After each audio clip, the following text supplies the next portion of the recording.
안녕하세요. 한때는 박복한 제 팔자를 원망하며 살았던 50대 여자입니다. 전 어릴 적부터 팔자가 좀 사나웠어요. 저희 아빤 제가 고작 7살 때 사고로 돌아가셨고 항상 밖으로만 나돌며 제 밥 한 번 제대로 챙겨준 적 없었던 엄마라는 사람은 아빠가 돌아가시자마자 저를 두고 도망가 버렸죠. 그렇게 혼자 남은 절 키워주고 보살펴준 사람은 시골에 사시던 할머니뿐이었습니다. 고등학생 때 엄마가 병으로 세상을 떠났다는 소식을 듣긴 했지만 저는 장례식에 가보지조차 않았어요. 이미 제 아내 엄마는 아빠가 남긴 재산을 모두 들고 저마저 버린 채 떠났던 그날 이 세상에서 사라졌다고 여기고 살았으니까요. 저는 20살이 되자마자 취업을 하며 힘들게 절 키워주신 할머니께 효도하고자 최선을 다했습니다. 하지만 그런 할머니조차 고작 제 나이 22에 노안으로 돌아가시며 저는 또 혼자가 되었어요. 우리 불쌍한 손녀, 이 할미가 더 오래 살아서 우리 손녀 시집 가는 것도 보고 손주 낳는 것도 봐야 하는데 너만 이렇게 두고 가서 미안하구나. 그래도 영주야, 이 할미 없어도 꼭 힘내서 살아가거라. 살다 보면 분명 눈물 흘리는 날보다 웃는 날이 훨씬 많아질 거야. 이 할미가 하늘에 가서 우리 손주가 행복해질 수 있도록 꼭 지켜보고 있으마. 그때 유언처럼 할머니가 절 정말 지켜주신 덕분이었을까요? 그 후로도 저는 여전히 사나운 팔자와 맞서 싸워야 했지만 세월이 흐르며 은인도 만나고 비로소 행복을 찾을 수 있었습니다.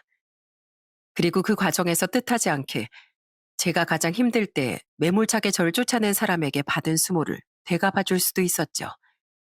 그런 다사다난했던 제 인생을 사연으로 구성해 보았는데 부디 소소한 재미로 잘 들어주셨으면 좋겠습니다. 할머니가 돌아가신 지 1년 뒤 저는 연애 중이던 남편과 결혼을 했어요. 소개로 만났던 저보다 2살 위의 남편은 참 다정하고 착한 사람이었어요. 특히 할머니가 돌아가신 뒤 많이 힘들어하던 제게 정말 큰 힘이 되어주셨죠. 부치는 돌아가시고 모치는 도망을 갔다가 마찬가지로 이 세상뿐이 아니게 됐다지. 조모께서도 유산을 거의 남기지 못하셨고 그래 사정이 참 딱하게 됐구나. 이젠 결혼하면 나랑 우리 바깥 양반을 부모님이다 생각하고 살거라. 시댁은 부유한 농가였어요. 땅도 소도 많고 농사도 크게 지었죠.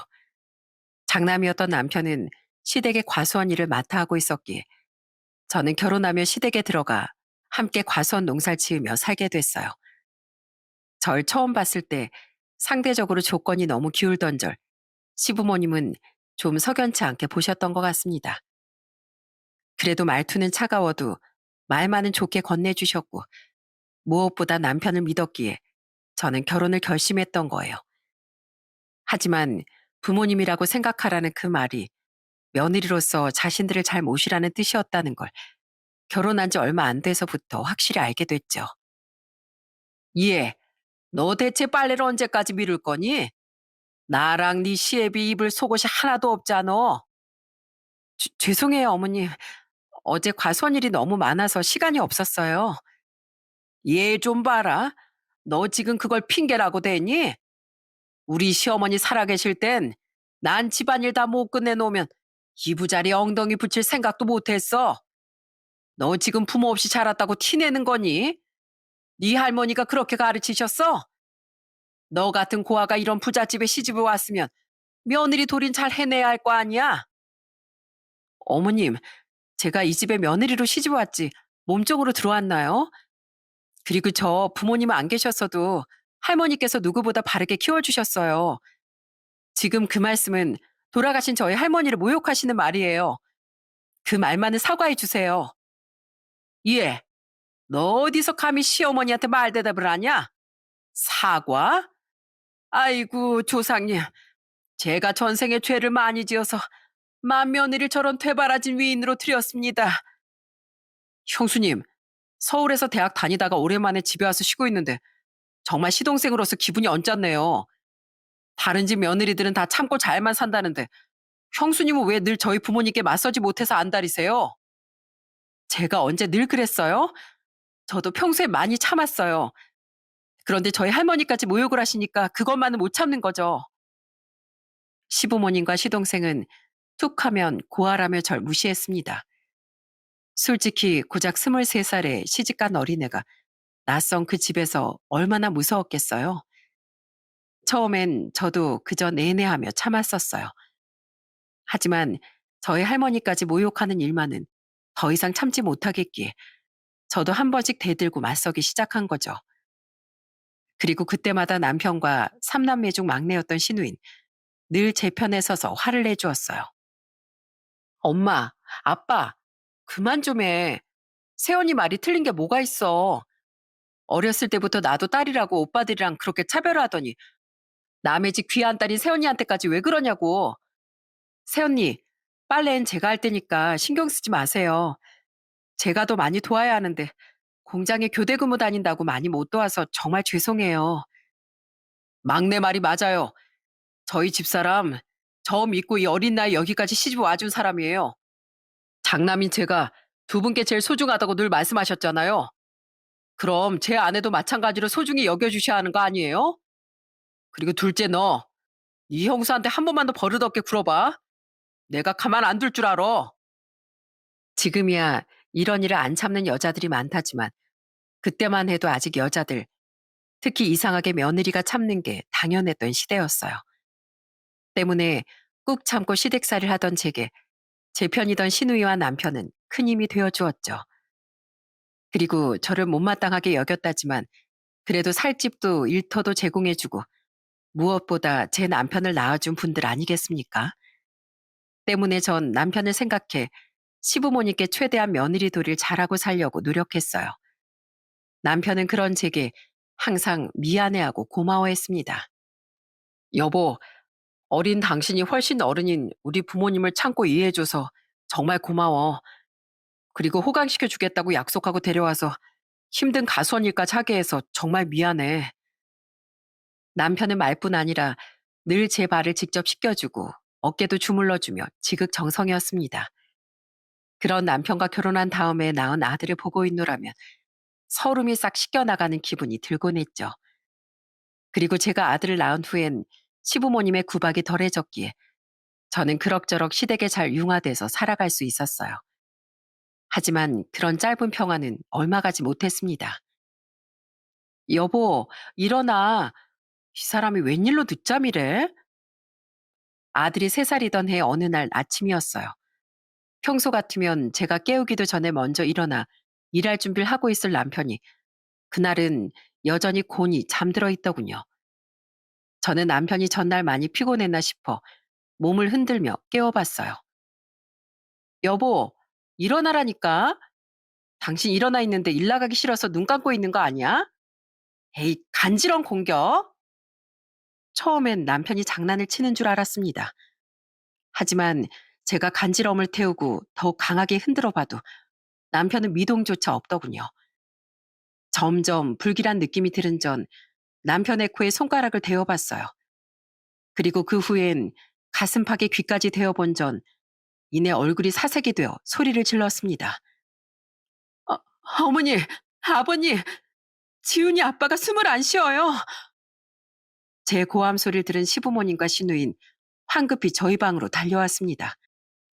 그런 아비규환 속에서 남편은 빠르게 도착한 구급차에 실려 병원으로 이송됐어요. 하지만 병원에서 해줄 수 있던 일은 우리에게 공식적인 사망 선고를 내려주는 일뿐이었죠. 아무런 전조 증상이 없었던 남편은 결혼한 지 고작 3년이 지났던 어느 날 밤에 심장마비로 가족의 곁을 떠나게 된 겁니다. 음, 가여운 우리 아들, 대체 그 착한 애가 무슨 잘못을 저질렀다고 이렇게 비명 행사를 했단 말이야. 왜인지 몰라요, 여보. 이게 다 저런 근본도 엉망이를 집에 들여서 화를 불러온 거잖아요. 동네 사람들, 저 마귀 같은 기집애가 우리 아들 길을 쏙쏙 빼앗아 가더니만 기어코 목숨까지 앗아버렸소. 세상에 그 건강하던 애가 자는 사이 심장마비라니. 이게 말이나 되는 소리입니까? 아주머니, 왜 괜히 며느리 탓을 하십니까? 지금 누구보다 상심이 큰 사람이 바로 며느님일 텐데 그만하세요. 뭘 그만해요?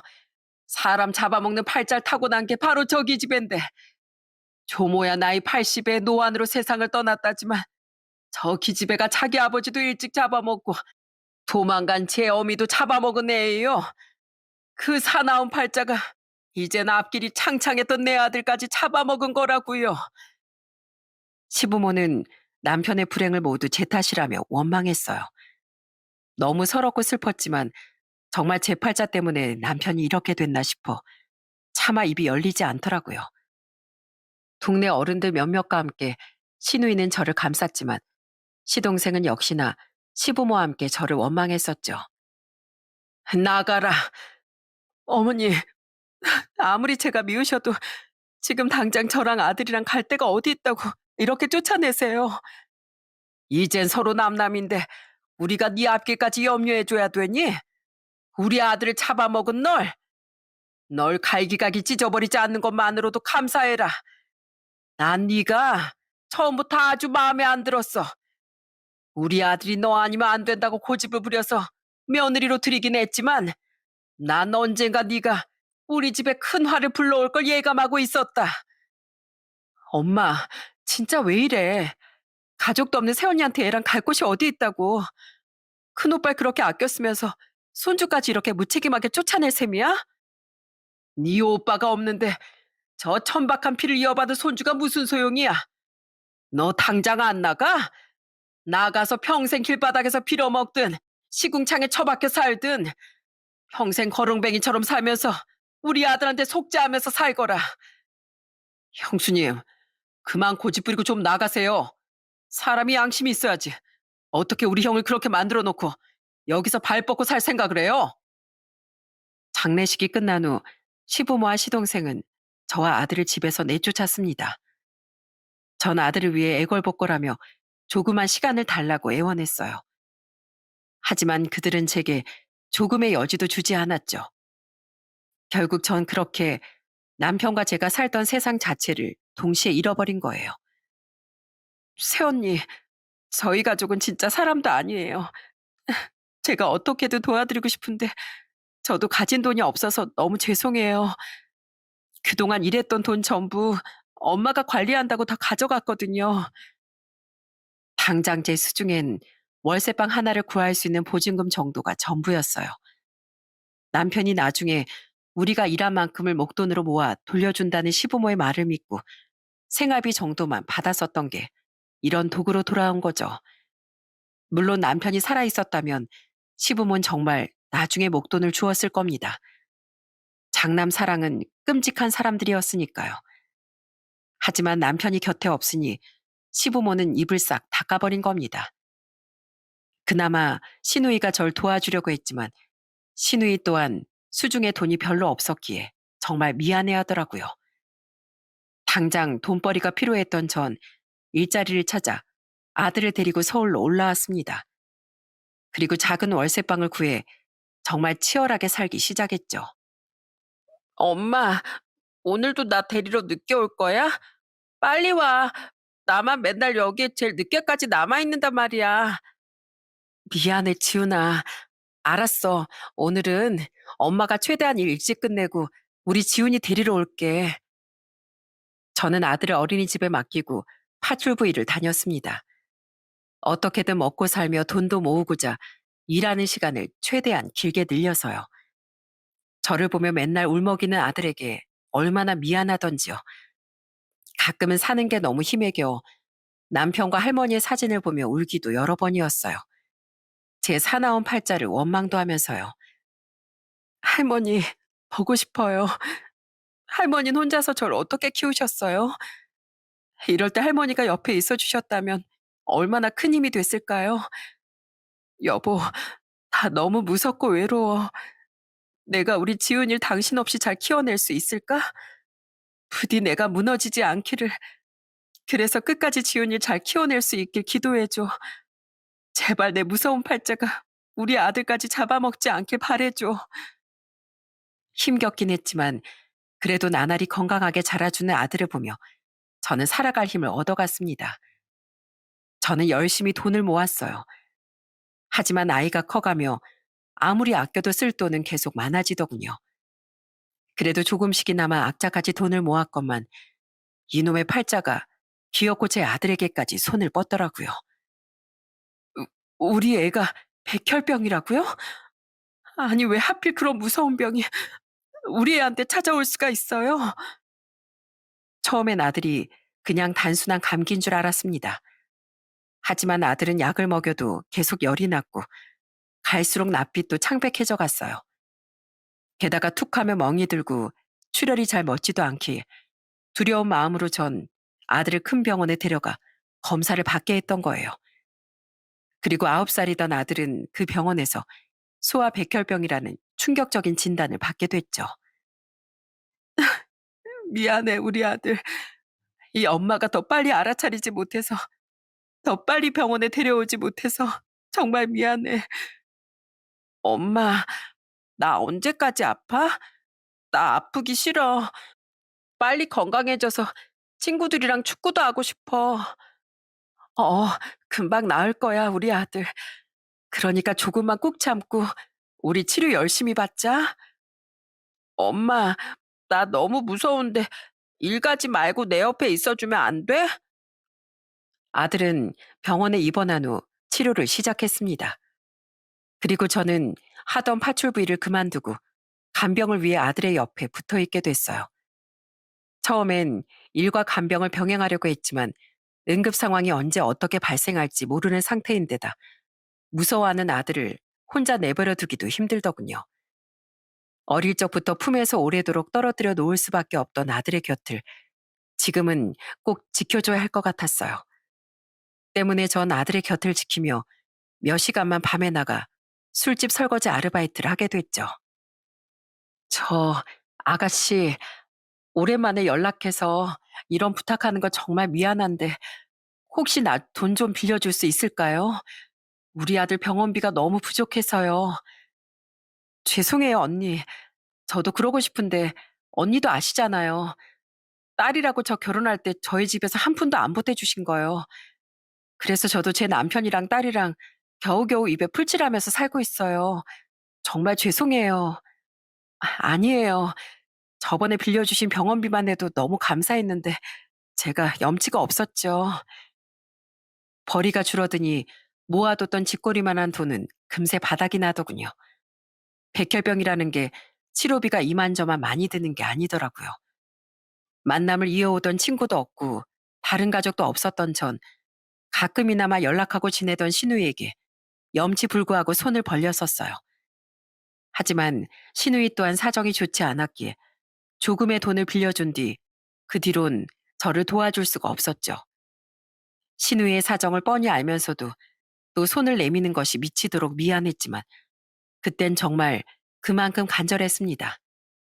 아들의 병원빈 밀릴 대로 밀렸고 이대로 가다간 아들을 퇴원시켜야 할지도 몰랐으니까요. 안녕하세요. 어머님, 아버님. 도련님도 집에 계셨네요. 오랜만이에요. 네가 여길 어디라고 얼굴을 티밀어? 혹시 아가씨한테 들으셨어요? 저희 아들 두 분 손자요. 지금 백혈병 투병 중이라는 거요. 어떻게든 아들을 살리겠다는 일념 하나로 제가 찾아간 곳은 무려 시댁이었습니다. 그곳만은 정말 가고 싶지 않았지만 매달릴 곳이 시댁밖에 없더라고요. 그래도 설마 손주의 목숨이 달린 일인데 모른 척하진 않겠지 싶어 지푸라기라도 잡는 심정으로 그곳을 찾아갔던 거죠. 하지만 그건 제 엄청난 착각이었더군요. 그래, 들었다. 근데 그게 왜? 저, 저를 싫어하시는 건 알지만 제발 제 남편을 생각해서 저희 아들 좀 도와주세요. 제가 지금 병원비가 너무 밀려서 이제 돈을 못 내면 그 아픈 애를 정말 퇴원시켜야 할지도 몰라요. 한 번만 저희 아들 살려주시면 제가 일을 2개, 3개라도 뛰어서 이자까지 다 쳐서 갚을게요. 그러니까 제발 저희 아들 병원비 좀 빌려주세요. 우린 돈 없다. 네? 귓구멍이 막혔어? 돈 없다고. 우리도 먹고 살기 힘든데 그냥 참고 꾸역꾸역 살고 있는 거야. 그런 우리한테 너 빌려줄 돈이 어디 있겠냐? 거짓말하지 마세요. 이 집에 재산이 얼마나 많은진 저도 대충 아는데 대체 왜 그런 거짓말 하시는 거예요? 지금 밖에 세워져 있는 아버님 차만 해도 엄청 비싼 외제차잖아요. 우리가 거짓말한 건지 아닌지 네가 어떻게 확인할 건데? 그리고 막말로 네 아들 살리면 뭐 우리 아들이 살아 돌아오기라도 한다든? 내가 전에도 말했지. 우리 아들도 없는데 네 더러운 피 섞인 손주가 무슨 소용이냐고. 그러니까 네가 평소에 좀 잘 신경 쓰지 그랬냐. 네 그 박복한 팔자가 결국 네 아들까지 잡아먹게 생겼구나. 그때 널 내쫓길 정말 잘했지. 안 그랬으면 네가 우리까지 잡아먹었을지 누가 아니? 그러니까 재수 온 붙기 전에 그만 나가거라. 당장.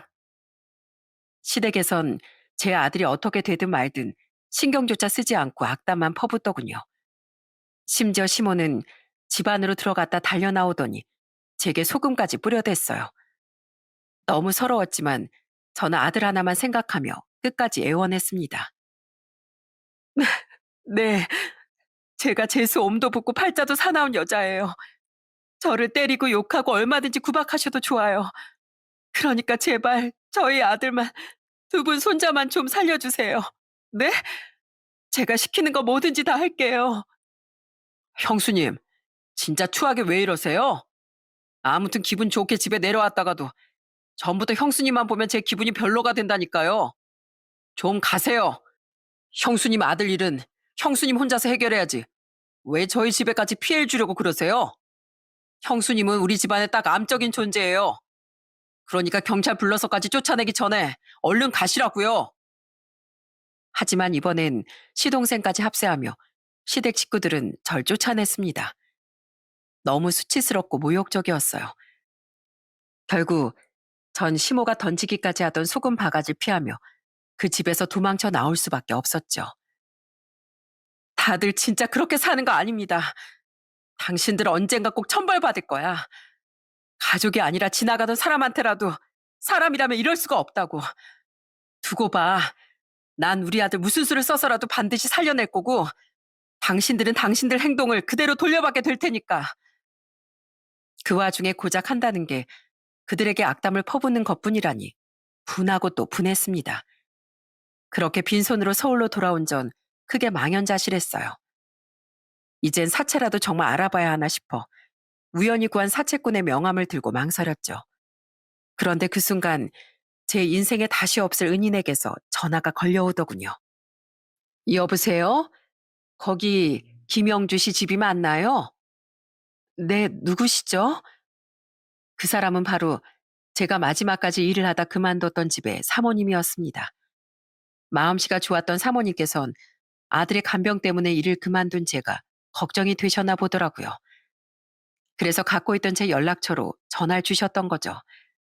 사모님은 자신의 신분을 밝히며 저희 아들의 안부를 묻더군요. 그때 그 따뜻한 목소리에 저도 모르게 눈물이 터져버리고 말았어요. 아니, 영주 씨, 왜 울어? 어? 왜? 아들 상태가 많이 안 좋아? 괜찮으니까 진정하고 말 좀 해봐. 그게 아니고요. 사실 저희의 병원비가 너무 부족해서 그런데 돈을 빌릴 곳이 아무 데도 없어서 너무 서러운 울음이 터진 나머지 저는 말을 제대로 잇지도 못하고 끄끄댔습니다. 사정을 들은 사모님은 놀라며 우선 절 달래시더군요. 그리곤 다음 날 사모님은 사장님과 함께 저희 아들의 문병까지 와주셨어요. 그때 너무 좋은 분들이셨던 두 분은 제게 놀라운 말을 해주셨습니다. 지훈이 그동안 밀린 병원비 우리가 다 납부했어. 네? 큰 돈을요? 그래. 그리고 앞으로 나올 병원비도 다 우리가 후원해 줄 테니까 더 이상 돈 빌릴 걱정하지 말고 애만 잘 신경 써. 정말 서운해, 영주 씨. 우리가 그래도 2년을 같이 지낸 사이인데 이런 일이 있었으면 우리한테 먼저 연락을 했어야지. 우리는 어차피 챙길 가족도 자식도 없고 부모님 유산 문제로 다른 형제들하고 인연도 끊고 산지 오래야. 그래서 돈이 들어갈 곳도 많이 없으니까 이 정도는 부담되지 않아. 감사합니다. 정말 감사합니다. 이 은혜는 제가 반드시 갚겠습니다. 너무 과하고 부담스러운 친절이라고 생각할 수도 있었지만 당장 아들 목숨이 걸려 있는 상황에 어떻게 거절을 할 수 있었겠어요? 그때 제게 두 분의 후원 제안은 생명이 걸린 동아줄과도 같았어요. 그렇게 두 분의 도움 덕분에 저는 아들을 살릴 수 있었습니다. 다행히 아들의 치료 경과는 좋은 편이었던지라 시간이 흘러 아들은 무사히 퇴원을 할 수 있었어요. 그리고 꾸준히 저희 아들의 병문안을 와주던 두 분은 그때 또 한 번 감사한 제안을 해주셨죠. 영주 씨, 이제 지훈이도 퇴원하니까 다시 파출부 일 시작할 거라고 했지? 그럼 그 일 우리 집에서 다시 해주지 않을래? 우리가 다른 아주머니를 고용하긴 했었는데 얼마 전에 그만두셨어. 그리고 아무리 생각해도 영주 씨만큼 내 일처럼 일해주는 사람이 없을 것 같더라. 그럼 저야 너무 감사하죠. 그리고 우리가 방 한 칸 내줄 테니까 아들이랑 그냥 우리 집에 들어와서 사는 게 어때? 그럼 월세 공과금 같은 거라도 아낄 수 있잖아. 우리가 방값은 따로 안 받을게. 그럼 영주 씨가 아들 혼자 두는 시간이 적어질 거 아니야. 우리 영주 씨랑 같이 일하고 싶어서 좋은 조건으로 스카우트하는 거다. 월세 살아보신 분들은 아실 겁니다. 다달이 나가는 월세의 공과금이 얼마나 부담되는지요. 두 분은 형편이 어렵고 아들을 걱정하던 절 배려해 그런 제안을 해주셨던 거예요. 자존심이고 뭐고 거절할 여유조차 없던 전 눈물까지 흘리며 진심으로 감사를 표했습니다. 영주 씨, 지훈아, 짜잔. 우리가 케이크 사왔지롱. 지훈아, 완치 판정 받은 거 이 아줌마랑 아저씨가 진심으로 축하한다. 이젠 절대 아프지 말고 건강하게 자라야 돼. 그렇게 저와 아들은 두 분의 집으로 들어가 살게 됐어요. 저는 감사함을 표하려 정말 제 집이다 생각하고 열심히 일을 했죠. 그리고 감사하게도 몇 년 뒤 저희 아들은 완치 판정을 받았습니다. 그날 두 분은 케이크를 사들고 와서 파티를 열어주시더니 그 주 주말엔 비싼 소고기 집을 데려가 밥까지 사주시더라고요. 또한 공부를 잘했던 저희 아들은 20살에 의대에 진학했는데 두 분은 축하한다며 무려 첫 등록금 전액을 내주시기도 했죠. 아니에요, 사모님, 사장님. 여태까지 두 분께 받은 것만 해도 너무 많은데 이러지 않으셔도 돼요. 에이, 우리 사이 서운하게 이러지 마, 영주 씨. 지훈이가 잘 되는 건 영주 씨한테뿐만 아니라 우리한테도 정말 기쁜 일이야. 불임이라 자식을 갖지 못한 우리한테 지훈이 꼭 자식 같았거든. 지훈아, 꼭 열심히 공부해서 훌륭한 의사가 돼야 한다. 그리고 꼭 힘들게 널 키워준 어머니께 효도도 해야 돼. 그렇게 우리의 가족이나 다름없던 두 분은 아들이 22살 때 미국으로 이민을 가셨습니다. 사장님의 사업 문제로요. 아직 은혜를 제대로 갚지도 못했는데 너무 서운하고 아쉽더군요. 심지어 그때 두 분은 퇴직금이라며 제게 큰 돈을 또 건네주셨어요. 거절할 생각하지 마세요. 이건 근로자로서 당연히 받아야 할 권리니까요. 그리고 영주 씨, 형제들과 인연 끊고 외로워하던 제 아내에게 동생 같은 존재가 되어주셔서 그리고 그동안 저희 집을 위해 정말 최선을 다해주셔서 진심으로 고마웠습니다. 맞아, 영주 씨. 영주 씨 나한테 정말 동생이나 다름없는 사람이었어. 그러니까 우리 이렇게 헤어져도 꼭 연락하고 살자. 이젠 절대 불행해지지 말고 행복해져야 돼. 네, 꼭 그럴게요. 그리고 두 분께 받은 은혜 꼭 잊지 않고 언젠간 갚을게요. 가셔서 몸 건강하시고 꼭 연락 주세요. 두 분과 마지막 인사를 나누던 날 아들은 두 분께 큰절까지 올렸습니다. 두 분은 자신의 큰어머니, 큰아버지와 같다면서요. 그렇게 두 분은 떠났고 아들과 전 다시 자립을 하게 됐어요. 그동안 두 분 덕에 모을 수 있었던 돈과 퇴직금으로 저는 작은 전셋집도 구하고 아들의 학비도 내줄 수 있었죠. 저는 은인이었던 두 분에 대한 감사함을 지금도 여전히 잊지 않고 살아가고 있답니다. 어머니, 저도 이제 드디어 의사예요. 물론 앞으로 인턴의 레지던트까지 갈 길은 멀지만 그래도 이제 어엿한 의사 면허가 생겼다고요. 역시 우리 아들이야. 엄만 당연히 우리 아들이 해낼 줄 알았어. 축하한다, 치훈아. 이후 저는 파출부 일을 아예 그만두고 식당에서 일을 하며 계속 아들을 뒷바라지했습니다. 그 사이 아들은 과외 아르바이트를 하며 저에게 용돈도 주고 한 번씩 한국에 들어왔던 사장님 네 분에게 선물을 사드리기도 했어요. 아들이 선물했던 명품 넥타이와 넥타이 핀, 팔찌와 향수를 보며 눈물 짓던 두 분의 모습이 아직도 눈에 선하네요. 그 뒤 아들은 인턴과 군의관 시절을 거쳐 레지던트 과정까지 수료한 후 나이 34세 전문의 자격증을 땄습니다. 이후론 레지던트 생활을 하던 대학병원을 나와 한 대형 병원의 페이닥터로 취업했죠. 그리고 그때 아들은 인턴 시절부터 차곡차곡 모은 돈이 담긴 통장을 내밀며 이렇게 말했어요. 어머니, 앞으로 어머니께 더 해드리고 싶은 것이 많지만 우선 이것부터 받아주세요. 이걸 왜 날 줘? 너 가지고 있다가 결혼할 때 보태서 써. 결혼 자금은 지금부터 천천히 또 모으면 돼요. 그러니까 우선 이 돈 보태서 우리 자가로 이사 가요. 저 이제 더 이상 어머니를 남의 집에서 살게 해드리기 싫어요. 이젠 어머니를 그만 고생시켜드리고 싶어요. 어머니, 앞으로는 이 아들만 믿으세요. 그동안 고생하신 만큼 이젠 이 아들이 어머니를 책임지고 모시면서 살게요. 아들은 자신이 모은 그 거액을 보태 자가를 구하자고 말하더군요. 그동안 전 아들을 돌봐야 하는 존재로만 생각했지 기댈 수 있는 존재라곤 생각해 보지 못했었어요. 그런데 그날 제 손을 잡으며 웃어주던 아들을 보니 한때는 유일한 제 기둥이었던 남편이 떠오르더라고요. 결국 전 남편이 그립기도 하고 아들이 대견하기도 한 마음에 눈물이 왈칵 터지고 말았습니다. 그래, 고맙다, 우리 아들. 정말 고마워. 그렇게 우린 돈을 합해 대출을 받아 작은 아파트를 살 수 있었어요. 이사를 하던 날 얼마나 감격스러웠는지 모릅니다. 처음으로 가져본 마음 편한 온전한 내 집이었으니까요.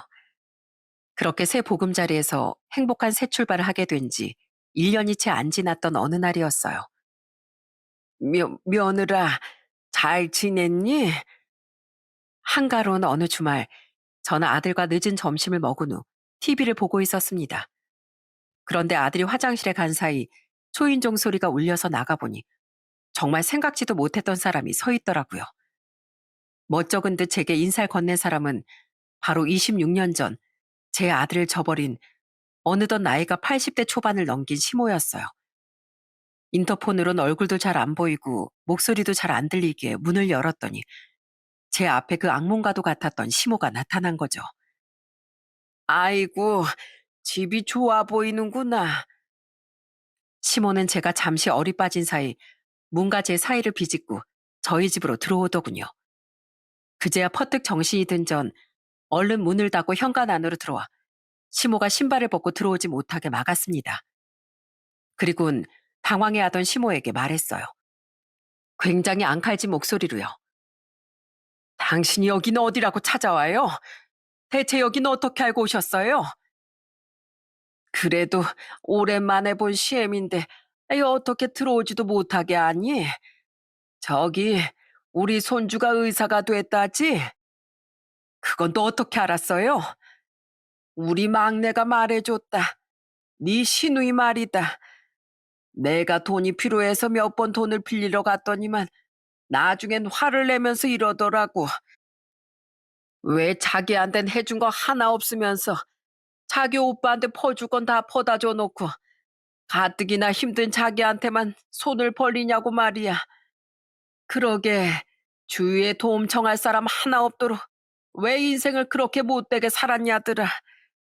전에 며느리 너한테 한 것만 해도 어떻게 사람이 그럴 수가 있냐면서 그 와중에 넌 네 아들을 무려 의사로까지 키워냈는데 내 꼴은 이게 뭐냐지 않니 글쎄. 사람은 착하게 살면 착하게 사는 대로 복을 받고 못되게 살면 못되게 사는 대로 벌을 받는다더라. 딸이라는 게 지혜미한테 못하는 얘기가 없어. 안 그러니? 그러면서 이제 더 이상 자기한테 손 벌릴 생각은 하지도 말래. 시몬은 신우이에 대해 말하며 불만 가득한 표정을 짓더군요. 당시 전 신우이와만은 여전히 한 번씩 연락을 주고받으며 살았었어요. 제가 힘들 때 기꺼이 조금이나마 돈을 빌려준 신우이에게 이자까지 쳐서 돈을 갚기도 했고, 아들이 의사가 됐을 땐 신우이가 진심으로 축하를 해주기도 했죠. 그리고 시댁이 망했다는 사실 또한 신우이에게 들어서 익히 알고 있었어요. 시부가 세상을 떠났다는 것도, 그 많던 땅도 소도 다 팔았다는 것도요. 하지만 딱히 알고 싶지도 않아 자세한 사정까지 묻지 않았었는데, 시모는 그 자리에서 제게 갑자기 푸념을 해대더군요. 내가 자식들을 잘못 키워도 단단히 잘못 키웠지. 딸은 병도 내미한테 저딴 소리나 해대고, 너 혹시 네 시동생 소식은 들었냐? 우리 둘째, 유일하게 남은 우리 집 아들. 걔 지금 사기죄로 교도소에 들어가 있다. 교도소요? 그래, 우리 집 걔 때문에 쫄딱 망한 거야. 걔가 집안 돈 다 끌어다가 사업을 두 번이나 말아먹고 주식에도 미쳐서.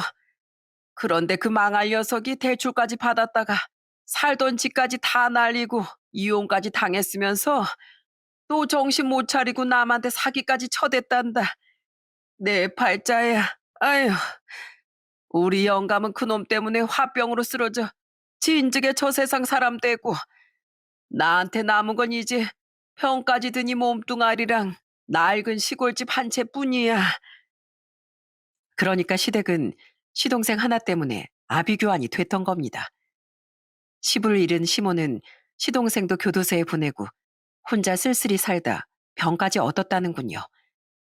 그 와중에 병원비를 달라고 신우이에게 계속 손을 벌리다 억울함과 화가 폭발한 신우이가 홧김에 저희 아들 이야기를 해버렸다더라고요. 자신에게 뭐 하나 해준 것도 없이 결혼 전에 가져간 자신의 월급도 제대로 돌려주지 않았으면서 왜 아쉬워지니까 자신에게만 손을 벌리냐고요. 가뜩이나 자신 또한 남편의 실직 때문에 힘든 상황인 걸 다 알면서요. 그래서요? 우리 아들이 의사 됐다는 얘기를 듣고 우리한테 뭔가 바라기라도 해서 여길 찾아왔다는 거예요? 아가씨가 우리 집까지 어딘지 알려줬어요? 아유, 아니, 너희들 집은 끝까지 안 알려주길래 내가 수소문 좀 해봤지. 저기 며느라, 내가 예전엔 참 미안했다. 그땐 내가 아들 잃은 슬픔에 제정신이 아니었어. 그래도 살면서 널 모질게 대했던 거 참 많이 후회하면서 살았다. 내가 예전에 날 부모라고 생각하라고 했던 말 기억하니? 우리 예전엔 제법 사이가 좋았던 때도 있었잖아. 이렇게 중병에 걸려서 자식에게도 외면받은 날 설마 너까지 모른 척 할 거야? 누구랑 사이가 좋았다고 하시는 거예요? 설마 저요? 예전에 당신이 저를 얼마나 구박했었는지 기억 안 나세요? 설마 제가 우리 아들 낳고 잠깐 덜 구박했던 그 시절을 왜곡되게 기억하고 있는 건 아니죠? 그리고 뭐 그쪽이 후회를 해요? 그래서 6년 만에 찾아가서 제발 우리 아들 좀 살려달라고 그렇게 애원했던 저한테 소금 바가지까지 던져댔어요? 난 그때 그 처참한 심정을 떠올리면 자다가도 이가 갈려요. 아니, 그건 지훈아, 네가 지훈이 맞지? 아휴, 어쩜 네 아버지랑 똑같이 자랐구나. 멀리서 봐도 한눈에 내 손주인지 알아보겠어. 저기, 지훈아, 이 할미가 예전에 너 많이 예뻐해줬던 거 기억 안 나니? 저기 너 서울에서 꽤 유명한 병원에 다니고 있다며. 에휴, 이 할미가 몸도 너무 아프고 안 쑤시는 곳이 하나도 없다. 그렇게 유능한 의사인 네가 이 할미 몸 좀 따로 돌봐주면 안 되겠니?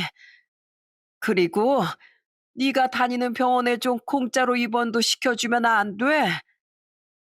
시모는 뻔뻔하게도 저와 아들에게 빌붙기 위해 저희 집을 찾아왔던 겁니다. 하지만 어림도 없는 소리였어요. 제 아들의 목숨까지 아랑곳하지 않고 제게 수모를 줬던 시모의 행동을 어떻게 잊을 수 있었겠습니까? 그런데 제게 불쌍한 척이 통하지 않으니 시모는 이번엔 화장실에서 나와 제 뒤로 다가온 아들로 타겟을 바꾸더라고요. 하지만 그건 정말 바보 같은 행동이었죠. 저만큼이나 시댁이란 존재를 싫어했던 사람이 바로 제 아들이었으니까요. 아들은 자신에게 뻗치던 시모의 손을 차갑게 쳐냈습니다. 누가 누구 손주예요? 네, 저 그래도 실력 없단 소린 안 듣고 사는 의사 맞아요. 그런데 제가 혼자서 눈물로 절 키워주신 어머니도 아니고 남인 절 자식처럼 아껴준 분들도 아닌 사람을 왜 돌봐드려야 하죠? 네, 내가 네 할머니라니까. 네, 그랬겠죠.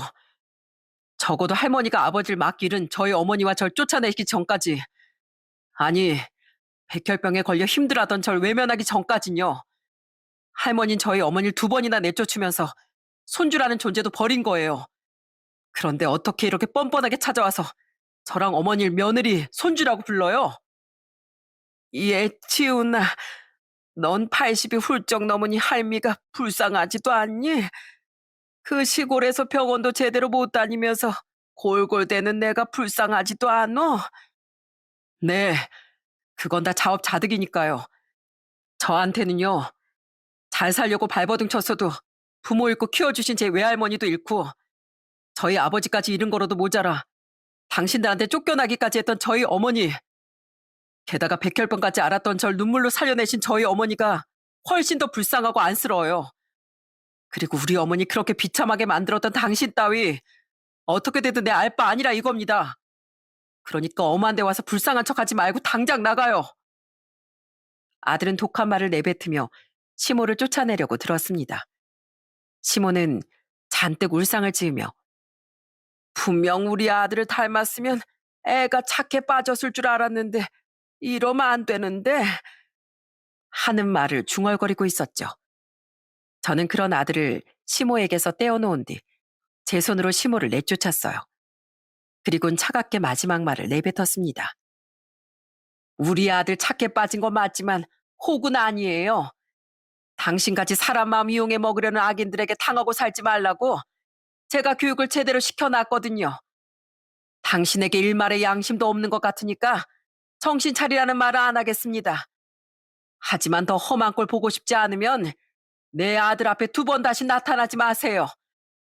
내가 마음 같아선 예전 당신처럼 소금이라도 확 뿌리고 싶지만 힘없는 노인 박대하다 그 자리에서 추상 치르겠다는 말은 듣고 싶지 않으니까 여기까지 하는 겁니다. 그러니까 이만 가세요. 가라고요. 병에 걸렸다는 80대 노인이 저와 아들을 어떻게 당해낼 수 있었겠어요? 결국 전 시모는 울상을 지으며 쫓겨나야 했습니다. 시모를 내쫓은 후에도 어찌나 분한지 저는 콧김을 씩씩 내뿜었어요. 아들은 그런절 꼭 안아주며 이렇게 위로해 주었죠. 저런 사람 때문에 화내실 필요도 없어요. 저 사람은 이미 남이고 그런 남한테 화낼 시간에 우린 우리끼리 행복해지는 데만 더 집중하면서 살면 돼요. 나중에 신우인 제게 시모의 이야기를 듣고 놀라며 크게 사과하더군요. 시모가 염치 없이 거길 알아내 찾아갈 줄은 정말 몰랐다고요. 전 그냥 너무 화가 나서 엄마 약 좀 오르라고 그랬던 건데 너무 죄송해요 언니. 처음엔 엄마가 거짓말하지 말라고 믿지도 않길래 제가 오히려 약이 올라서 지훈이가 어느 병원에 다니고 있는지까지 말해버렸었어요. 그래서 엄마가 언니 집을 알아내기 더 쉬웠을 것 같아요. 제가 두 번 다시 못 찾아가도록 다시 따끔히 말할게요. 심지어 신우이에게 들어보니 시모는 중병에 걸린 것도 아니었다고 합니다.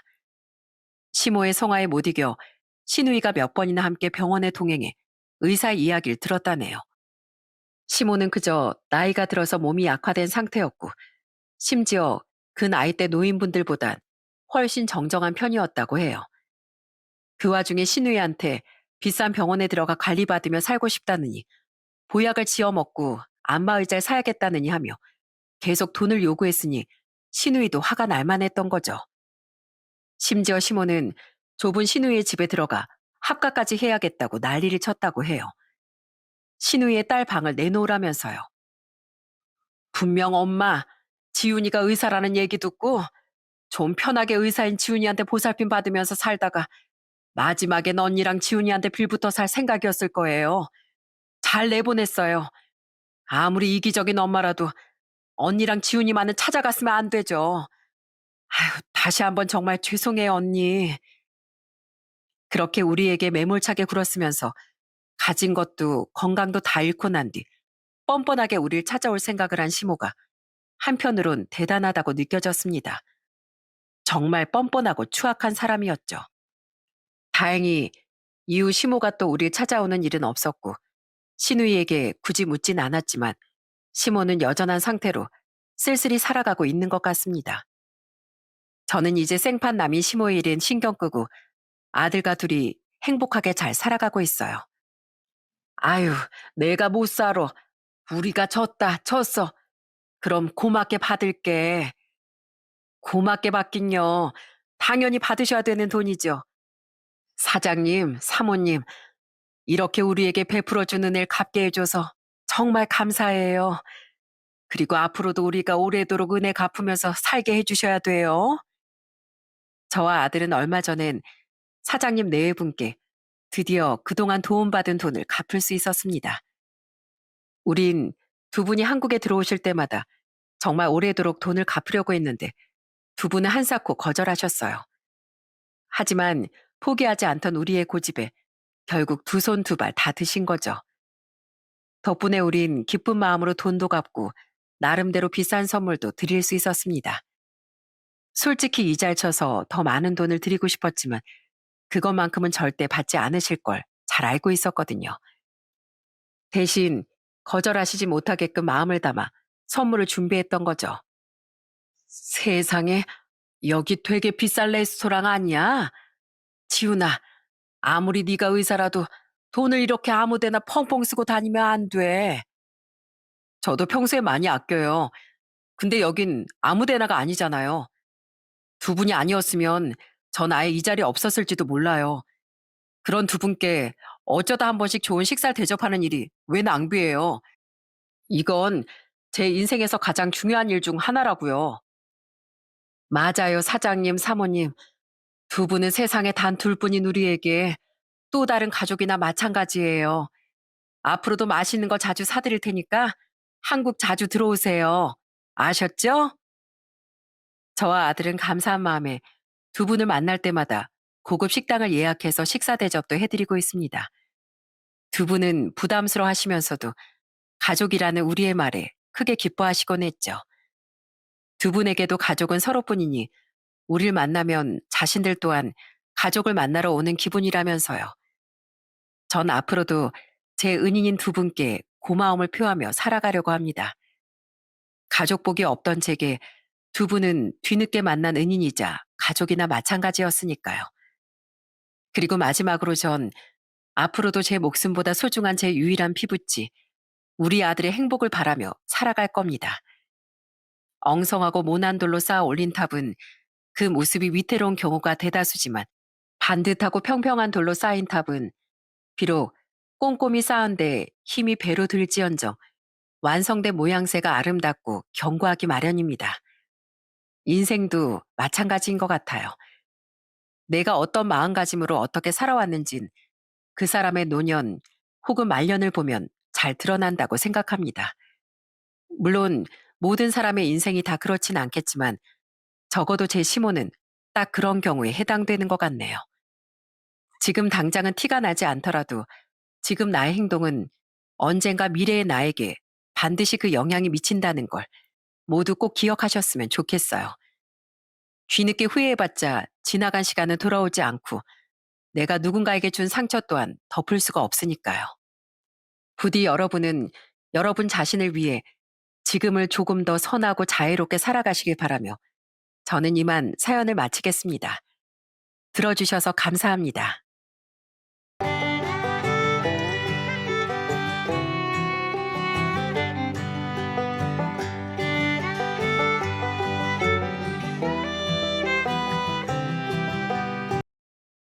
안녕하세요. 저는 요즘 아주 크나큰 고민에 쌓여 있는 40대 여자입니다. 저 혼자선 어떻게 해야 될지 판단이 어려워 이렇게 사연을 보내게 되었어요. 제 이야기를 끝까지 들으시고 시청자분들의 현명한 지혜를 좀 나눠주셨으면 좋겠습니다. 그럼 지금부터 이야기를 시작해 보겠습니다. 제가 어렸을 적 저희 집안 형편은 그리 좋은 편이 아니었어요. 저희 아빤 구두방을 운영하셨고 엄만 남의 집에서 부모 일을 하면서 저와 오빠를 키우셨습니다. 학교 끝나고 가끔 아빠의 구두방에 놀러 가보면 사람 한 명 간신히 앉을 정도로 좁은 그곳에서 아빠가 늘 남의 신던 구두를 열심히 수선하고 계시더라고요. 아빠, 맨날 그렇게 남의 신발 만지면 발냄새 때문에 힘들지 않아요? 손님들 중에서 발냄새 지독한 사람들도 많을 거 아니에요. 하도 맡아서 아무렇지도 않아. 그리고 손님들이 맡기는 신발들이 내 손을 거쳐서 수명이 늘어나는 걸 보면 얼마나 기분이 뿌듯한 줄 아니? 저희 엄마도 남의 집에서 애를 보느라 맨날 허리랑 어깨에 통증을 달고 사셨지만 저희 앞에선 아프다는 내색도 잘 안 내셨던 분이었어요. 그렇게 저와 오빠는 부모님 덕에 어려운 가정 형편에서도 잘 자랄 수 있었습니다. 가끔씩 쉬는 날엔 가족들과 같이 집 앞 공원에 놀러 가곤 했는데 그게 얼마나 즐거웠는지 몰라요. 저랑 아빠랑 오빤 운동할 겸 공원을 몇 바퀴씩 뛰고 엄만 돗자리를 펴고 앉아서 저희를 바라보며 쉬곤 하셨답니다. 그런데 제가 고등학생 때였어요. 이번에도 쉬는 날에 가족들과 같이 공원에 놀러 갔는데 동네에서 가끔 마주치는 이웃 주민을 만나게 되었습니다. 엄만 그 아줌마를 보고 엄청 반가워하시더라고요. 어머, 가족들이랑 여기 놀러 오신 거예요? 우리도 주말이라 바람 좀 쐬러 나왔는데. 아유, 그러시구나. 아니, 우리 막둥이가 하도 소풍 가자고 졸라서 이번에 김밥 좀 싸가지고 나와봤어요. 엄마가 그 아줌마와 즐겁게 대화를 나누고 계시길래 평소처럼 저와 아빠랑 오빤 공원 한 바퀴를 또 뛰러 갔습니다. 그런데 한 바퀴를 돌고 나서 엄마가 계시는 돗자리를 향해 손을 흔드는데 엄마의 표정이 뭔가 안 좋은 거예요.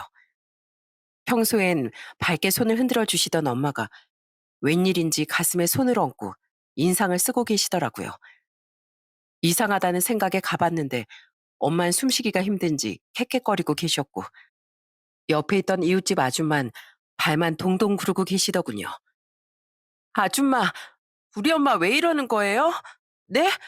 왜 이러시는 거냐고요? 아, 그게 내가 만든 멸치김밥을 먹고 나선 갑자기 숨쉬기가 힘들다면서 이러네. 나도 지금 너무 놀라서 막 119에 신고한 참이야. 그런데 그때였어요. 저희 아빠가 얼굴이 새파랗게 질리시더니 그 아줌마한테 이러시더군요. 저기요, 혹시 김밥 안에 잣이 들어갔나요? 저희 애들 엄마가 잣 알레르기가 있거든요. 네? 잣 알레르기요? 아이고, 이걸 어찌. 김밥에 넣은 멸치볶음에 잣이 들어있거든요. 난 그런 줄도 모르고 파는 김밥보다 맛있다고 먹어보라고 한 거였는데, 아휴, 이걸 어쩜 좋아. 잠시 후 엄만 구급차에 실려서 응급실로 가게 되었어요. 다행히 응급조치라니까 금방 괜찮아지시긴 하더군요. 저는 그날 엄마한테 큰일이 생기는 줄 알고 얼마나 놀랐는지 모릅니다. 그 아줌마도 몰라서 그랬다면서 저희 집에 찾아와 다시 한번 사과를 하시더라고요. 다행히 저희 엄마가 평소에 조심을 많이 하셔서 그 후로는 그런 일이 없었습니다. 저는 저희 엄마 때문에 알레르기라는 게 참 무서운 거구나라는 걸 알게 되었어요. 그렇게 시간이 흘러 저희 오빠는 대학을 졸업하고 평범한 직장에 취업을 하게 되었습니다. 오빠는 취업하고 나서 첫 월급으로 부모님 선물을 사왔더라고요. 아버지, 이거 아버지 선물이에요.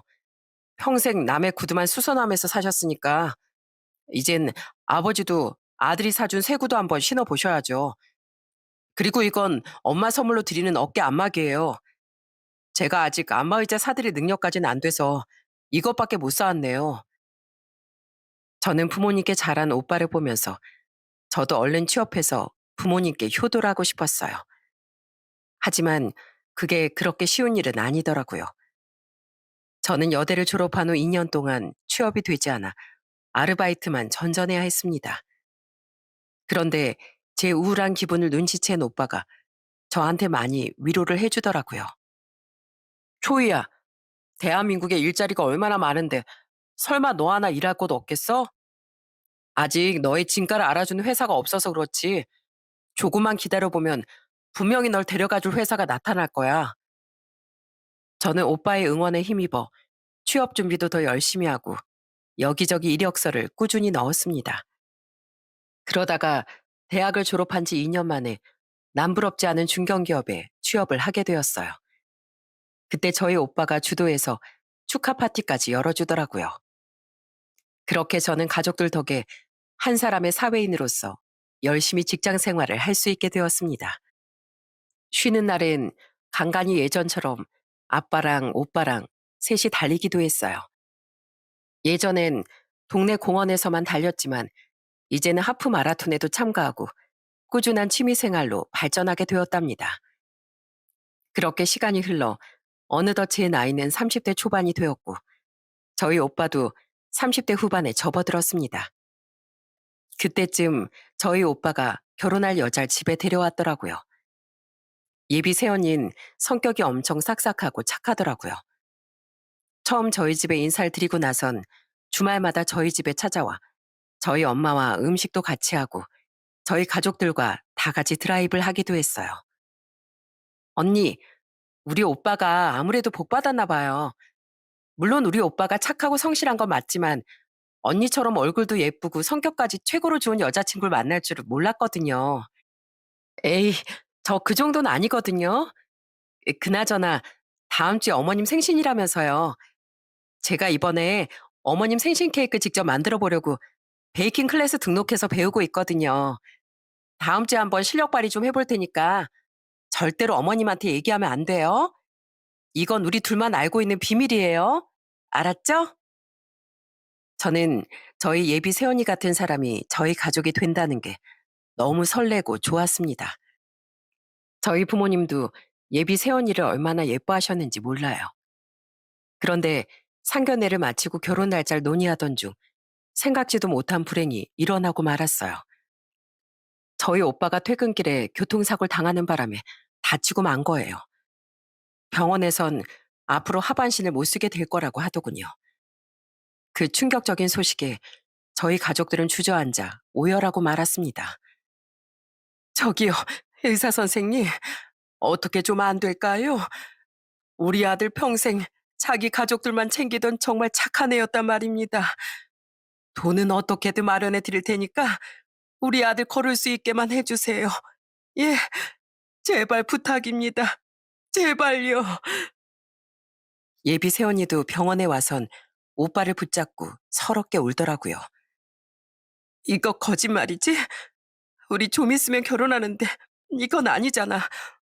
나랑 아이도 낳고 알콩달콩 잘 살기로 했었잖아. 그런데 이게 뭐야? 도대체 이 꼴이 뭐냐고.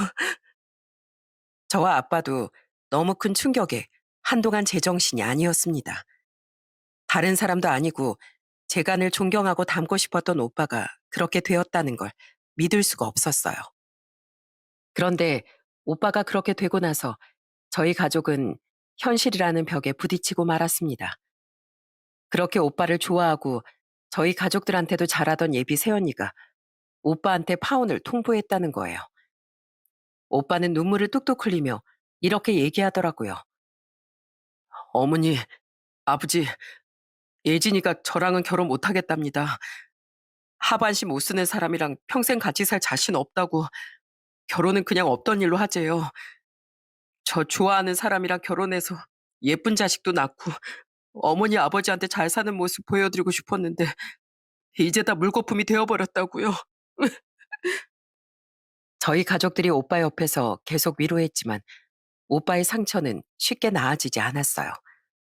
한동안은 밥도 잘 안 먹고 맨날 울기만 하더라고요. 사랑하는 여자와 결혼까지 약속했었는데 불의의 사고를 당해 장애를 입은 걸로도 모자라 파혼까지 당하게 되었으니 아마 제정신이 아니었겠죠. 그래도 시간이 어느 정도 흐르니까 오빠가 다시 마음을 굳게 먹긴 하더라고요. 조이야, 나 이제 더 이상 울지 않고 다시 일어서 보려고. 요즘에 나 때문에 우리 어머니 아버지 속상해 하시는 거 볼 때마다 내 가슴이 갈갈이 찢어지는 것 같아. 나 그래서 이제부터 재활도 진짜 열심히 하고 다시 씩씩하게 사는 모습 우리 가족들한테 꼭 보여줄 거야. 그 후 저희 오빤 열심히 재활을 하기 시작했습니다. 그리고 망고의 노력 끝에 이제는 휠체어에서 아주 잠깐 일어설 수 있을 정도는 되었어요. 오빠가 처음 일어섰던 날 저희 가족들은 모두 부둥켜 안고 펑펑 울었답니다. 석희야, 난 네가 이렇게 해낼 줄 알았다. 그동안 정말 힘들었을 텐데 무너지지 않고 이겨내줘서 정말 고맙다. 정말 고마워. 그렇게 한때 절망에 빠졌던 저희 가족은 다시 소소한 행복을 되찾을 수 있게 되었어요. 그때쯤 저희 아빤 구두방을 그만두시고 아파트 경비원으로 취업하게 되셨습니다. 그리고 엄마도 이젠 소소하게 소일거리를 하면서 지내게 되었어요. 그러다 보니 어느덧 제 나이도 30대 후반이 되었습니다. 예전엔 오빠랑 아빠랑 셋이서 하프 마라톤도 가고 그랬는데 몇 년 전부터 오빤 다리를 못 쓰고 아빤 체력이 안 되셔서 한 번도 못 갔었어요. 그러다가 문득 40살이 되기 전에 제 자신을 시험해보고 싶다는 생각이 들었습니다. 그래서 하루는 저 혼자 마라톤에 참가한 적이 있었어요. 오랜만에 땀 흘리며 달려보니까 옛 생각도 나고 너무 좋더라고요. 그런데 너무 오랜만에 달려서 그런 걸까요? 예전엔 이 정도는 아무것도 아니었는데 한참 달리다 보니 갑자기 머리가 너무 어지럽고 쓰러질 것 같은 거예요. 저도 모르게 순간적으로 비틀거리다가 쓰러질 뻔했는데 제 옆쪽에서 달리고 있던 어떤 남자가 저를 부축하고선 말을 걸더라고요. 저기요, 괜찮으세요? 안색이 너무 안 좋으신 것 같아요. 아, 괜찮아요. 순간 어지러웠는데 부축해 주셔서 정말 감사합니다. 아유, 무리하셨나 봐요. 일단 이 물 좀 드시고 잠깐 앉아서 좀 쉬세요. 그 남잔 저를 부축하고 물을 건네준 것으로도 모자라 제 상태가 괜찮아질 때까지 옆에 있어 주더라고요. 저는 너무 고마운 마음에 나중에 커피라도 한 잔 사겠다고 했습니다. 그런데 나중에 만나서 대화를 많이 나눠보니까 저와 성격이 정말 잘 맞더라고요.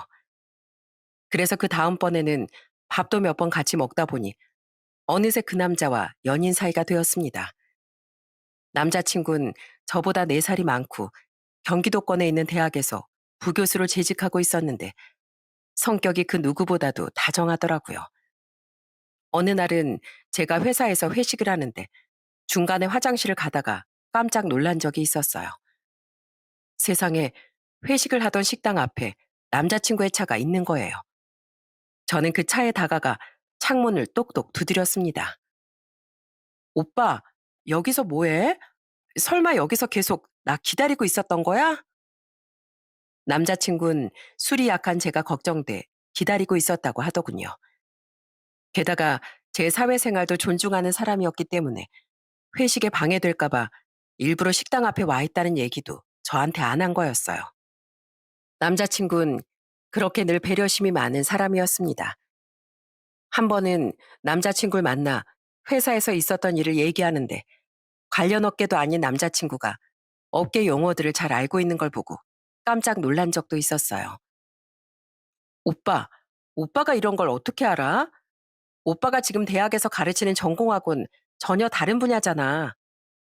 아, 내가 생각해보니까 네가 하는 일에 대해 더 잘 알면 공감을 더 많이 해줄 수 있을 것 같더라고. 그래서 틈틈이 인터넷에서 자료 조사도 하고 책도 빌려 읽으면서 공부 좀 했지. 어때? 이제 좀 나랑 말이 더 잘 통하는 것 같아? 저는 다시 태어나도 이 사람보다 더 좋은 남잔 못 만날 것 같다는 생각이 들더라고요. 그렇게 저는 남자친구와 만난 지 1년 반 만에 결혼을 약속하게 되었어요. 처음 저희 집에 와서 인사를 하는데 씩씩한 목소리로 저희 부모님한테 이러더라고요.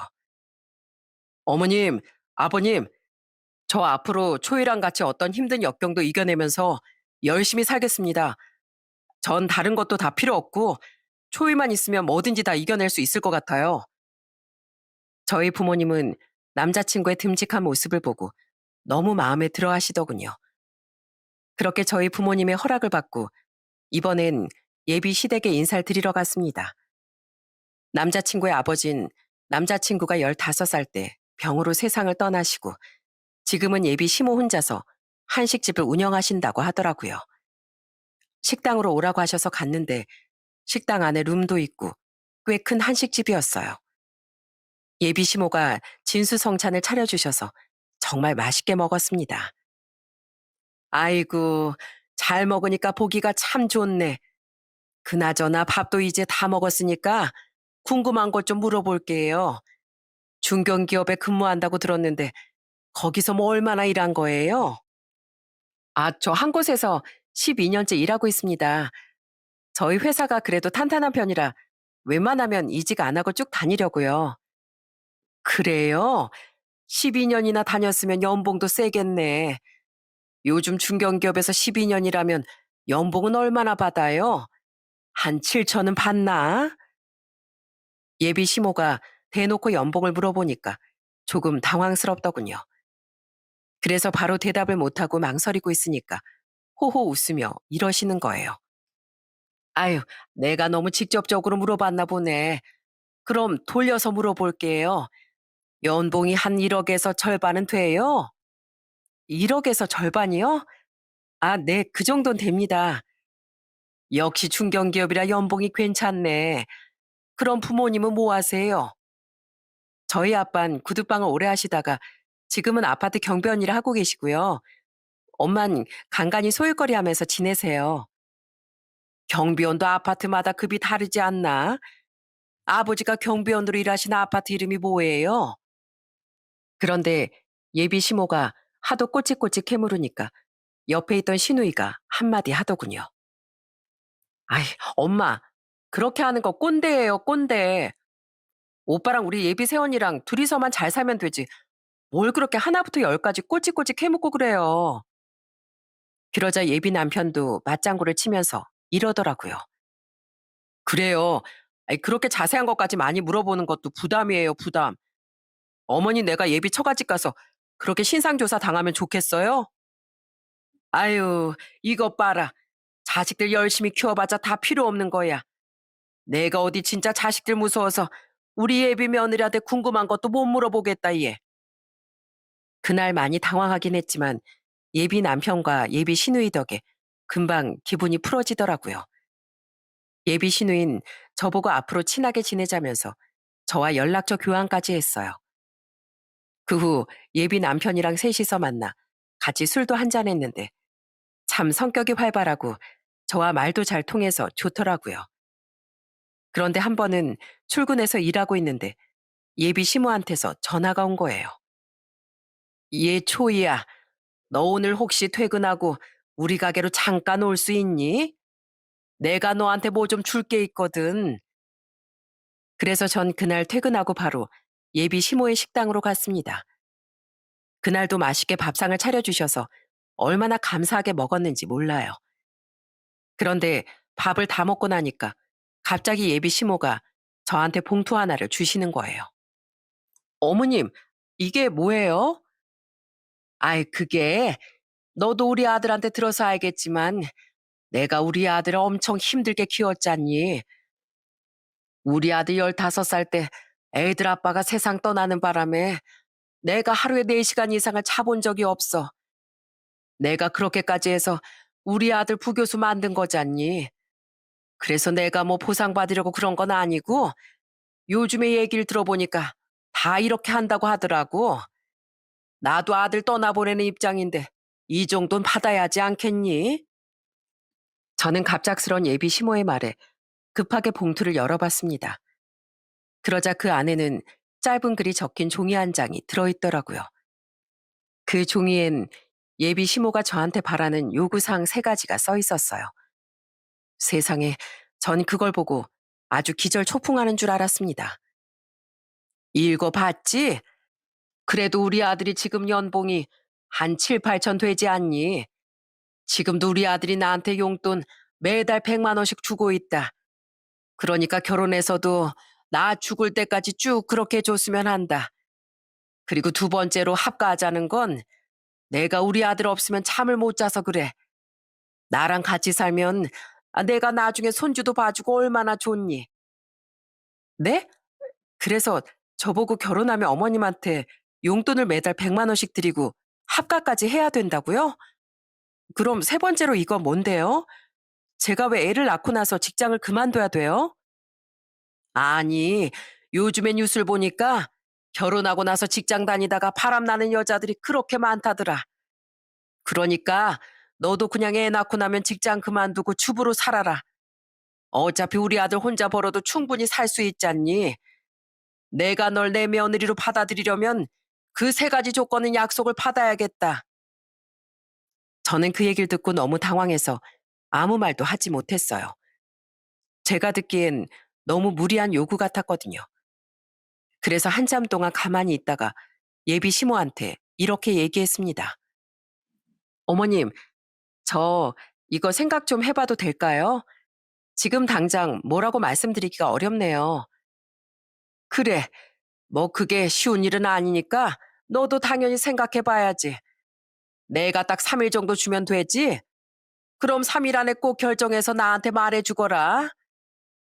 저는 일단 알겠다고 하고선 예비 시모의 식당을 나왔습니다.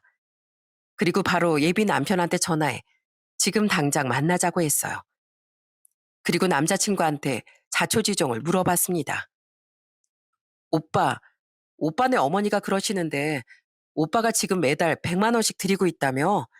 그게 사실이야? 뭐? 내가 무슨 매달 100만 원씩을 드려. 그냥 우리 어머니 생신이나 명절 같은 땐 100만 원씩 드리긴 하는데 매달 그렇게 드리진 않아. 근데 갑자기 그건 왜? 아, 그래? 그런데 오빠네 어머닌 여태까지 오빠가 매달 100만 원씩 용돈 드리고 있다고 하시던데 그래서 나보고 결혼하고 나서도 평생 매달 100만 원씩 드려야 된대. 그리고 결혼하고 나면 나보고 합가는 무조건 해야 된다고 하시던데 난 솔직히 합가는 좀 불편할 것 같아. 차라리 오빠네 어머니를 자주 찾아뵙는 게 낫지.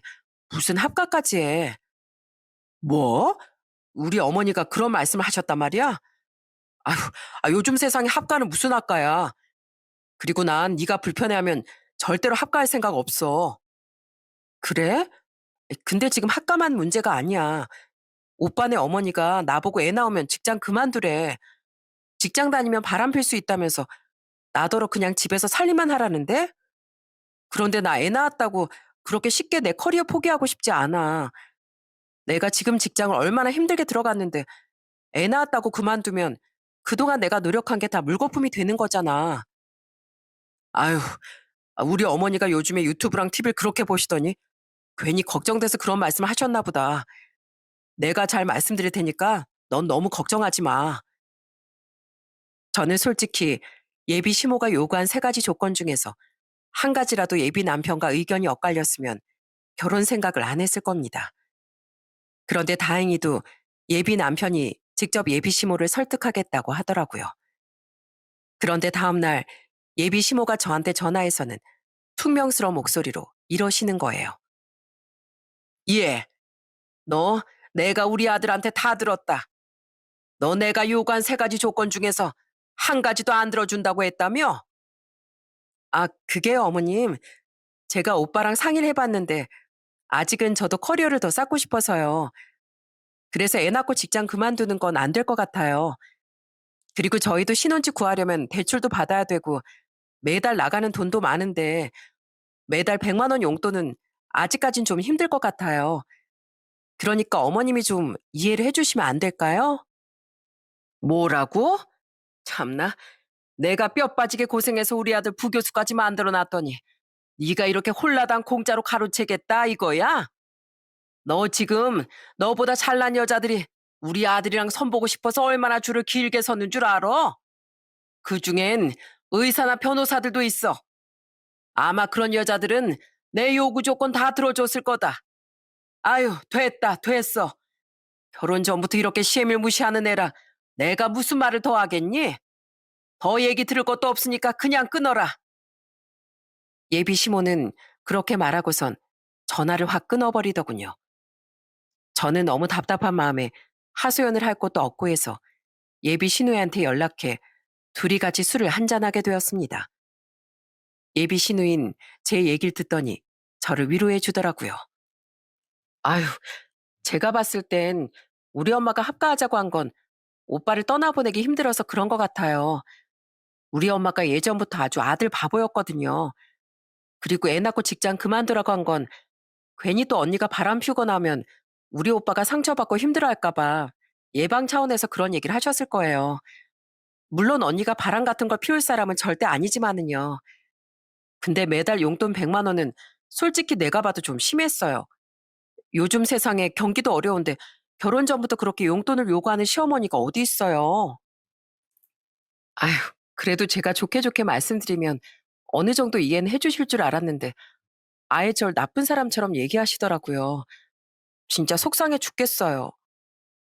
언니, 너무 걱정하지 말아요. 제가 우리 엄마한테 잘 얘기해서 설득해 볼게요. 그래도 제가 잘 얘기하면 엄마가 마음을 바꾸실 거예요. 그래도 예비 시누이가 그렇게 말해주니까 너무 고맙더라고요. 그래서 저도 어느 정도 기분을 풀고 한잔하고 있었는데 나중에 예비 남편이 저희가 있는 곳으로 오더라고요. 뭐야, 왜 나만 빼고 둘이서 이렇게 맛있는 거 먹고 있는 거야? 이제 나보다 둘이서 더 친하게 지내겠다 이거야? 오빠, 우리 예비 새언니한테 좀 잘해. 언니가 얼마나 답답했으면 나한테까지 이렇게 연락을 했겠어. 아휴, 나도 뭐 우리 어머니가 그럴 줄 알았나. 초이야, 미안해. 내가 우리 어머니 기분 안 상하게 말을 잘한다고 했는데도 어머니가 받아들이는 입장에선 그게 아니셨나 봐. 내가 다시 한번 우리 어머니 잘 설득해 볼게. 그래도 예비 남편과 예비 시누이가 제 편을 들어주니까 든든하더군요. 그래서 그 둘만 믿고 기다리고 있는데 며칠 후에 예비 시누이한테서 연락이 왔습니다.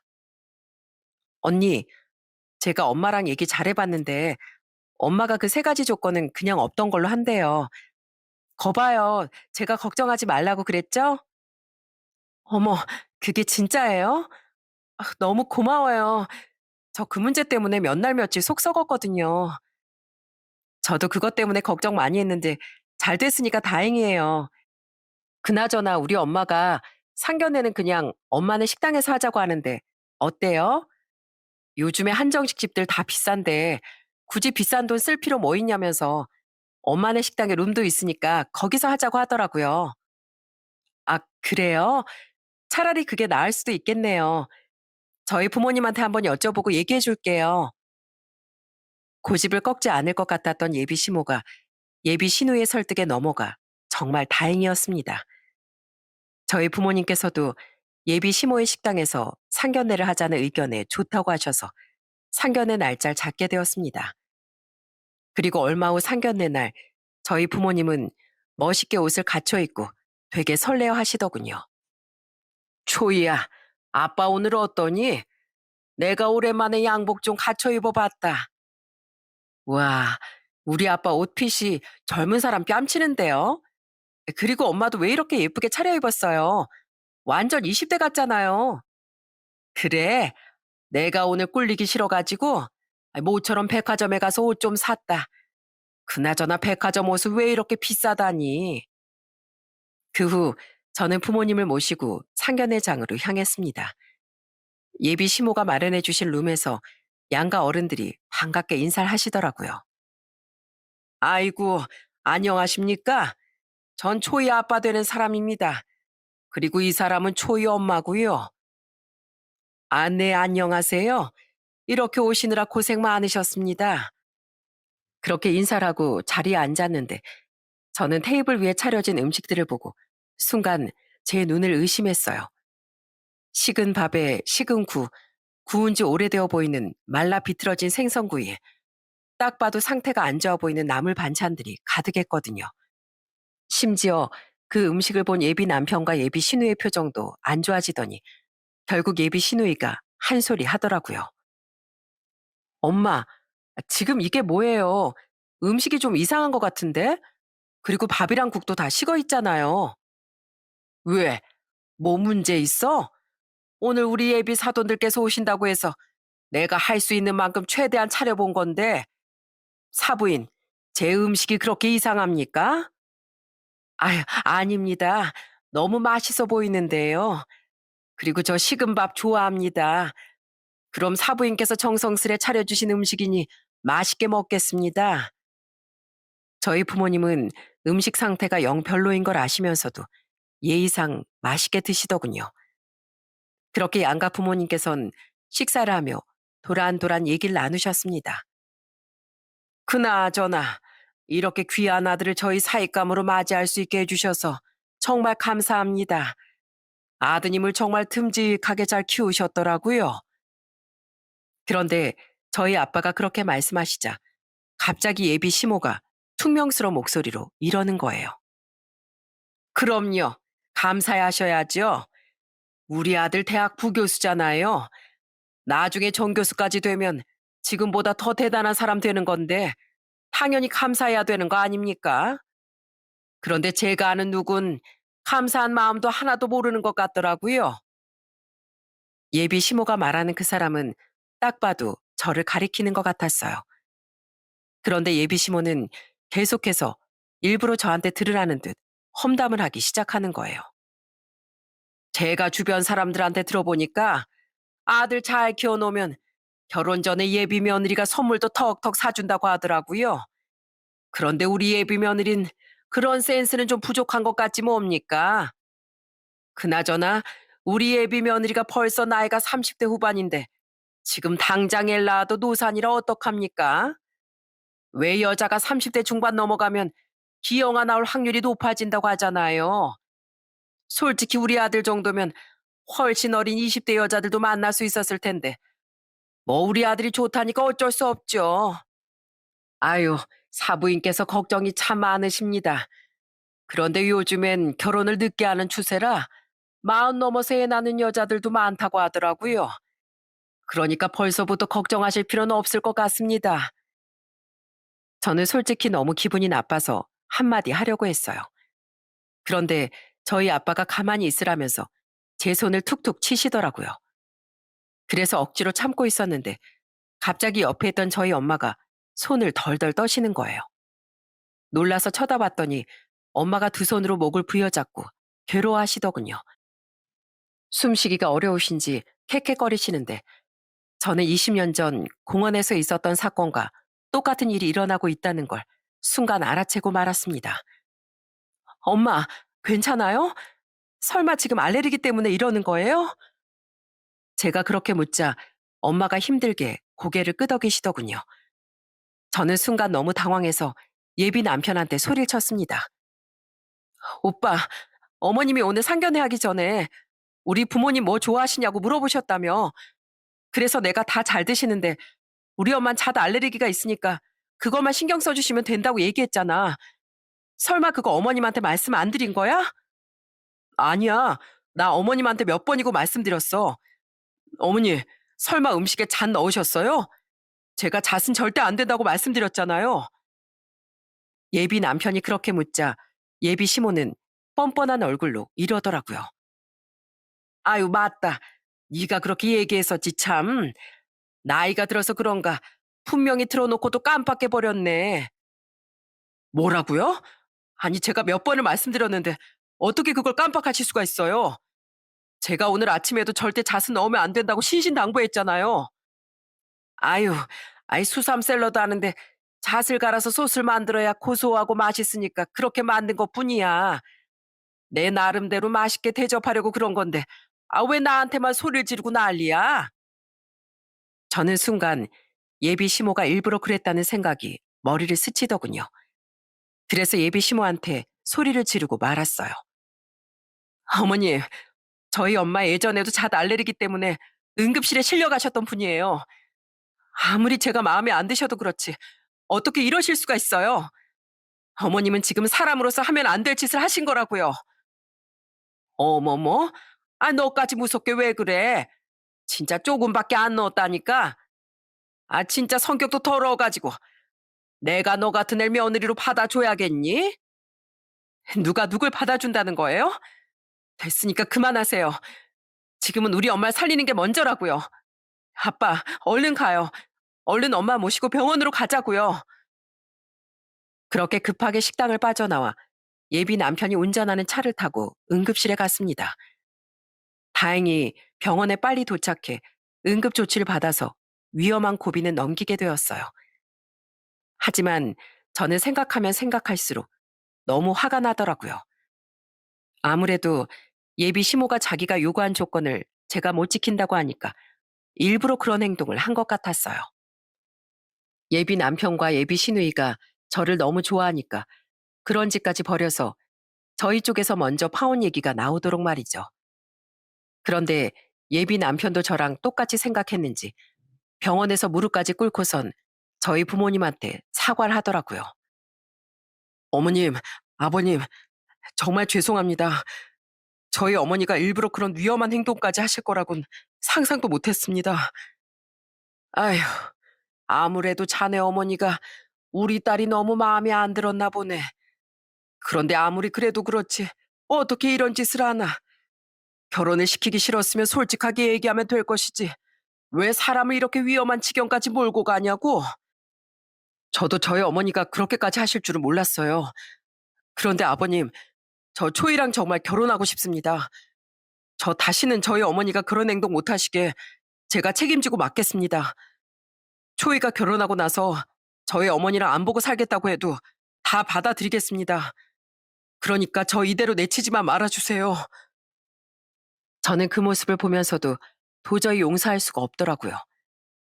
그래서 예비 남편을 밖으로 끌고 나와 둘이서만 따로 얘기를 했습니다.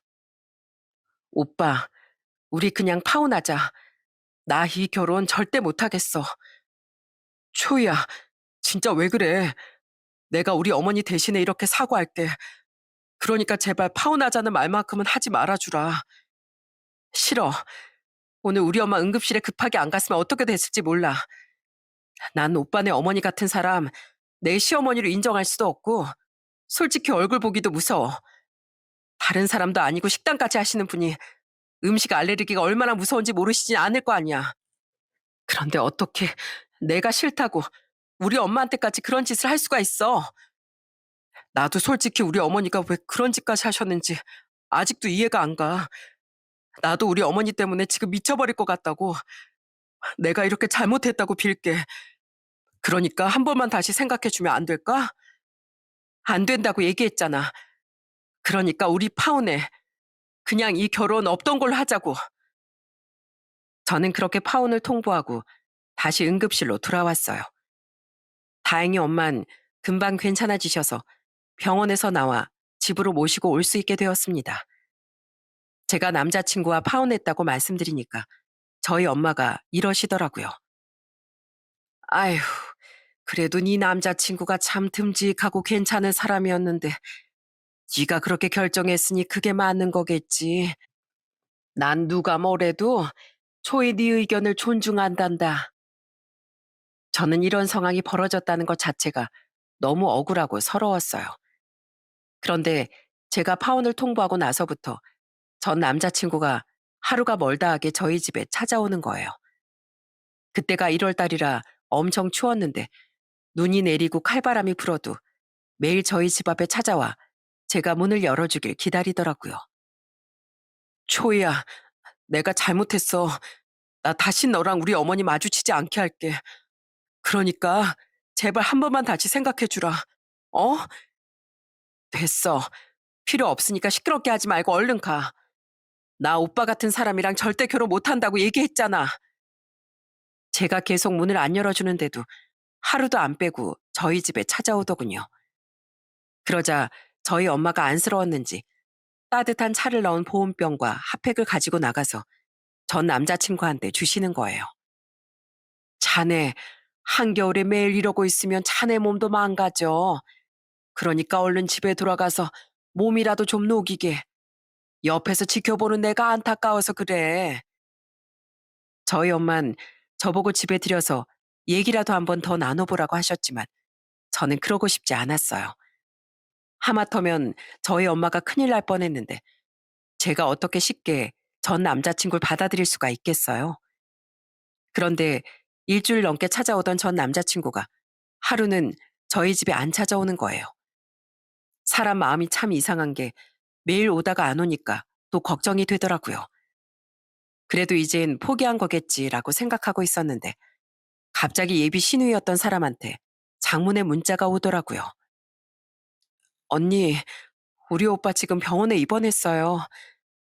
추운 날씨에 매일 언니네 집에 다녀와선 며칠 동안 계속 엄마한테 울고불고 화를 냈는데 결국엔 몸살이 심하게 난 것 같더라고요. 우리 엄마가 그런 행동만 안 했어도 언니랑 오빠랑 결혼해서 행복하게 잘 살았을 텐데 전 솔직히 언니가 우리 엄마 용서 못하는 거 이해해요. 그래도 이것만큼은 꼭 알아줬으면 좋겠어요. 우리 오빠가 누구보다도 언니를 제일 좋아했다는 걸요. 그리고 언니, 잠깐이지만 그동안 저한테도 잘해줘서 고마웠어요. 저는 그 문자를 보고 한참이나 눈물을 쏟고 말았습니다.